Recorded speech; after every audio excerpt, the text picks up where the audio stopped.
in a holy place, when our heart is in a holy place, we are blessed with love and amazing grace, when our heart is in a holy place. So good to see everyone. It is. Have you ever been accused of something you didn't do and faced punishment? This is what might have happened to Richard Glossop, who was sentenced to death in 1997 for arranging a murder based on the testimony of a coworker who received a lighter sentence for testifying against him. Despite maintaining his innocence, Glossop has faced legal challenges after legal challenges and has narrowly avoided execution on several occasions. Now, this case has sparked a national conversation about the fairness of the criminal justice system. Now, we're preparing for this sermon and reflecting on the theme of mercy, our theme this month. I learned that last Friday, the U.S. Supreme Court granted a stay of execution to Richard Glossop after Oklahoma's Attorney General made an extraordinary plea to stop what he said would have been an unthinkable error. The unthinkable error was putting Richard Glossop to death after serious prosecutorial misconduct, which was discovered in the case. Now, I do not know whether Glossop did what he was accused of or not, but I cannot imagine what it feels like to have had your last meal and last rites in preparation for a literal state-sponsored execution, then to have it postponed, rescheduled, then postponed again and again. Some will say that Glossop underwent an equivalent of preparing to die several times, and that was a cruel punishment in itself. As I was pondering Mr. Glossop's fate and future and wrestling with the concept of mercy, the subject of justice kept coming up for me.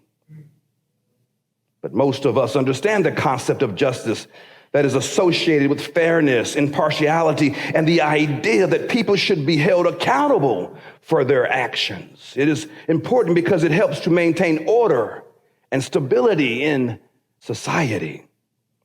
Mercy, on the other hand, is often associated with compassion, forgiveness, and the idea that people should be given a second chance.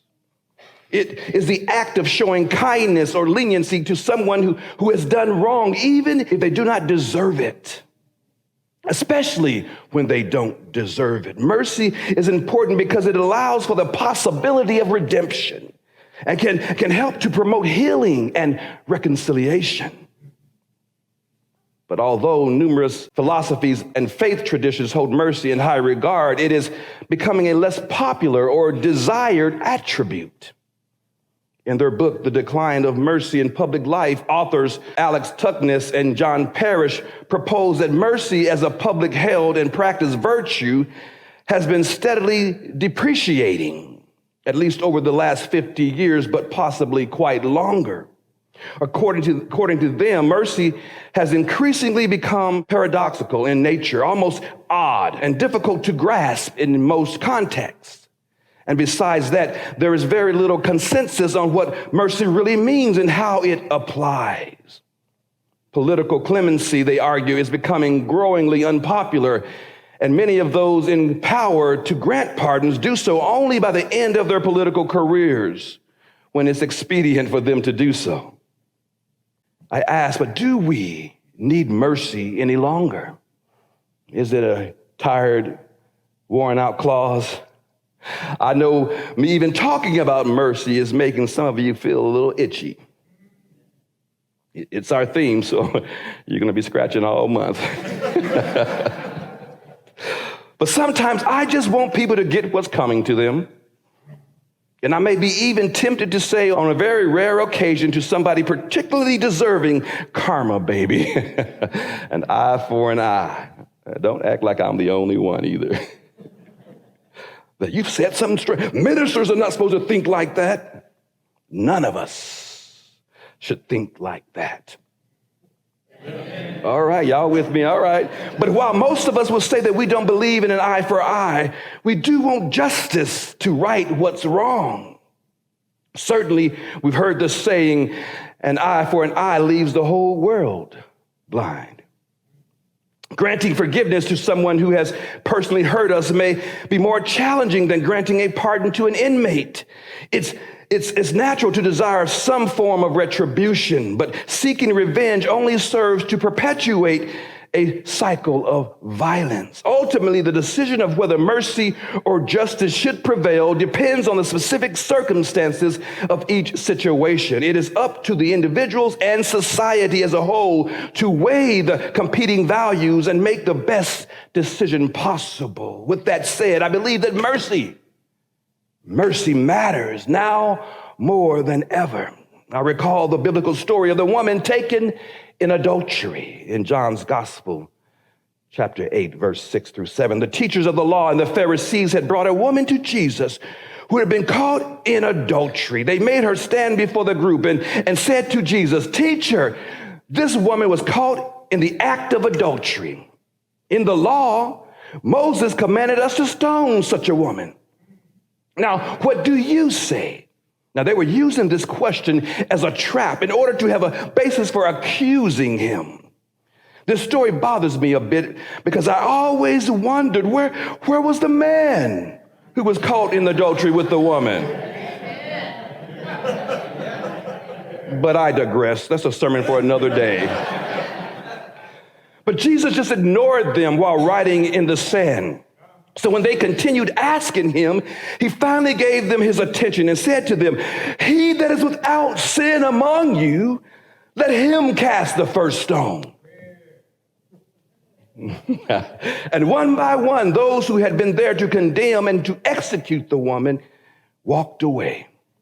When Jesus looked around and saw no one but the woman, he said to the woman, "Where are your accusers? Has no one condemned you?" And she said, "No one, Lord." Then Jesus said to her, which had to be the sweetest of words ever, "Neither do I condemn you. Now go and no longer miss the mark of your purpose."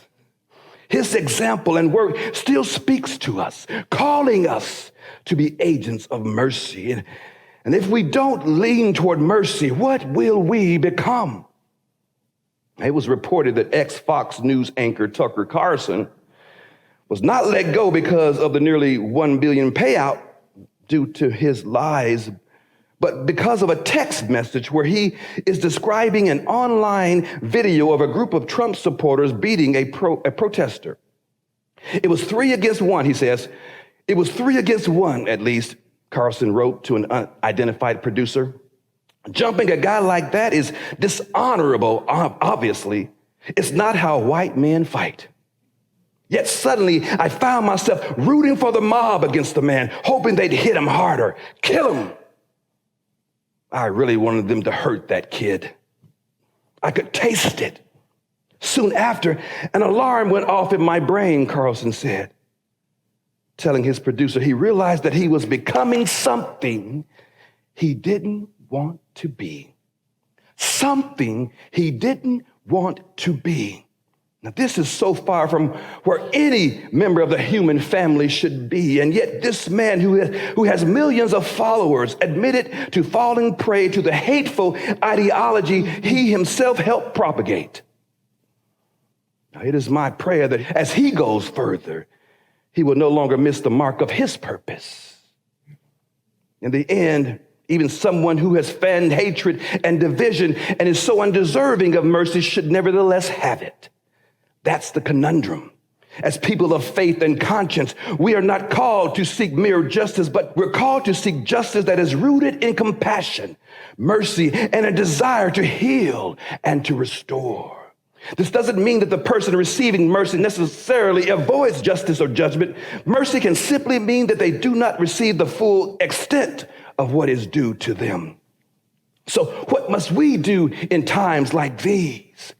We must continue to resist any and all injustices, just like the many of those who preceded us, who suffered injustice and fought for justice. We must also be open to mercy for others and for ourselves. And so, I have so many memories from my time working as a chaplain at the Veterans Affairs Medical Center in Durham, North Carolina. And I've told you a few of these stories, and I got about 10 more to go.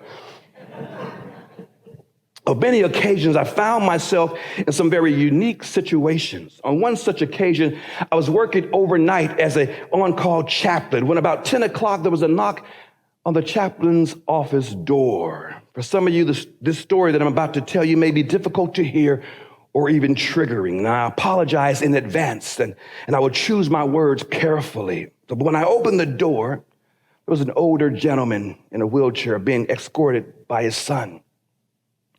The veteran seemed anxious about something that he wanted to discuss, and it was imperative that he speak with the chaplain.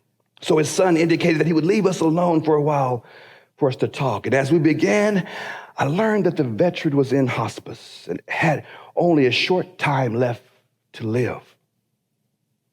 The burning question he had was whether at the time of his death, he would be acceptable before the divine, or God, as he put it. He began to tell me about his life, how he had been a Sunday school teacher and a deacon in his church, how he had been mentoring a neighbor's young son after his father left the family. He went on to talk about his years of volunteerism and his years of benevolent giving. Based on what he was telling me, I didn't see any reason for him to worry. It seemed to me that he had lived a pretty good life.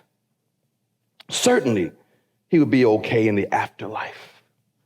But after a short pause, he blurted out a story about how he and a few of his buddies had violated a woman of the night, as he described her.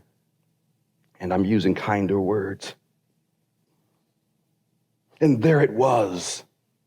In the final hours of the final chapter of his life, that which had gone unspoken for over 50 years, the secret he never told his son, his wife, not even his preacher, as he declared. And I was there to receive it all.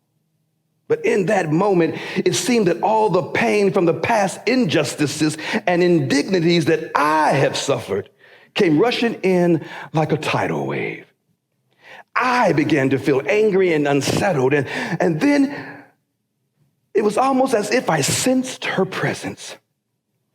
The faceless, nameless woman whom I didn't know. I didn't know whatever happened to the woman. He didn't say, did she ever experience justice? Did she ever come to experience wholeness and healing? I didn't know if she was dead or alive, but in that moment, it didn't matter because she was there, silently waiting for her day in court, waiting to be heard, waiting for her moment to face the ones who had violated her, those who for all of their lives through their silence had escaped justice. And I was feeling as if I was unexpectedly forced into the seat of a judge and pleaded for favorable outcomes on behalf of the perpetrator, to pacify his conscience and to relieve his fears, while the voice of the victim was silent at the proceeding.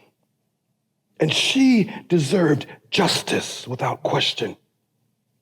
But she was silent because the veteran's own conscience was standing as his accuser.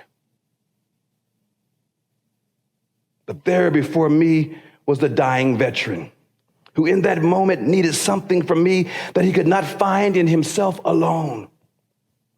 He had lived with this heavy secret and could not carry it any longer. He needed absolution. And to him, I represented the connection to the source that could secure it. And not unlike doctors and therapists, chaplains must simply tend to the one that is before us, without consideration of one's philosophy, ideology, marriage, or the lack thereof. And I was there for him. But all I could do was be present. I could not offer him absolution because it was not in my place to do it.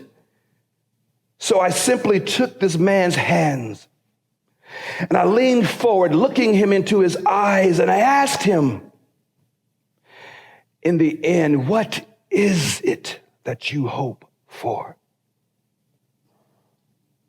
He said, I hope that I am forgiven. I want to end up in the right place, he said. I said to him, having a desire to be forgiven and actually seeking it is always the right place to be. And what I know about God's mercy is that it always extends to those who are not necessarily deserving of it.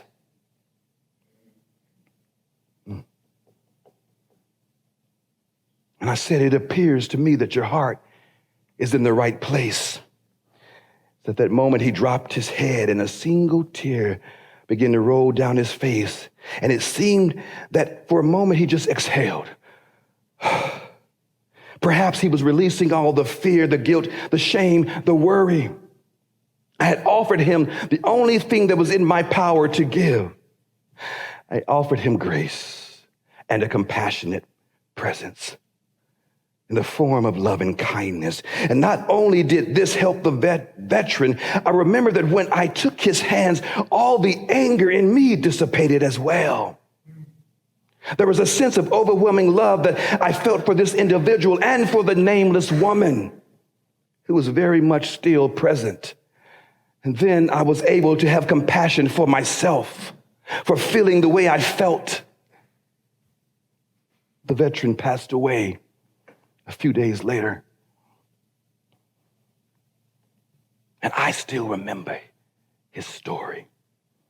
We are all called to such moments. We are all called to witness injustice, to carry the pain and trauma from someone who has hurt us, while at the same time extending to them mercy. We may have to sit with those who will never apologize or address the pain they've caused us, showing them mercy even when, for their lack of awareness, they don't acknowledge that they even need it. Why? Because it is our own hearts that we must first save. And we have seen what it happens to those whose hearts are void of mercy. I believe the alternative is our becoming something that we don't want to be. Mercy is but an extension, an expression of love. And if we can extend mercy to ourselves, we can have it for others. The Buddha said, do not judge yourself harshly. Without love for ourselves, we cannot love the world. It takes strength and courage to show mercy. But it is an important part of being the compassionate and empathetic people that we desire to be. It is a powerful act that can transform hearts and promote healing. It requires us to see, witness the humanity in others. Mercy means treating others with dignity and respect, regardless of how uncouth they may be. It may mean giving someone not only a second chance, but a third and fourth chance. Because when we allow mercy to speak through us, a forgiven soul is flooded with hope. When mercy speaks, her eyes look past the faults and the flaws, and with compassion and understanding, she lifts the banner of justice. When mercy speaks, the one who has missed the mark can then rise and start again. When mercy speaks, she enables the light to pierce through the darkness of nights, bringing encouragement to a heavy heart. When mercy speaks, she's like water in the desert that quenches the thirsters of souls. When mercy speaks, kindness extends to the stranger, to the immigrant, to those who may have gone astray. When mercy speaks, she lifts the burden of guilt and pain, and with hope in her hands, eases all of life's pains. When mercy speaks, she becomes the gentle touch and tender heart, ready for love, even love for the unlovable. May we all strive to embody the spirit of mercy. And may we extend that mercy, kindness, and compassion to all those we encounter, whether we think they deserve it or not. For blessed are the merciful, for they shall obtain mercy. Let mercy speak in your life. Let it be so. Amen. Amen.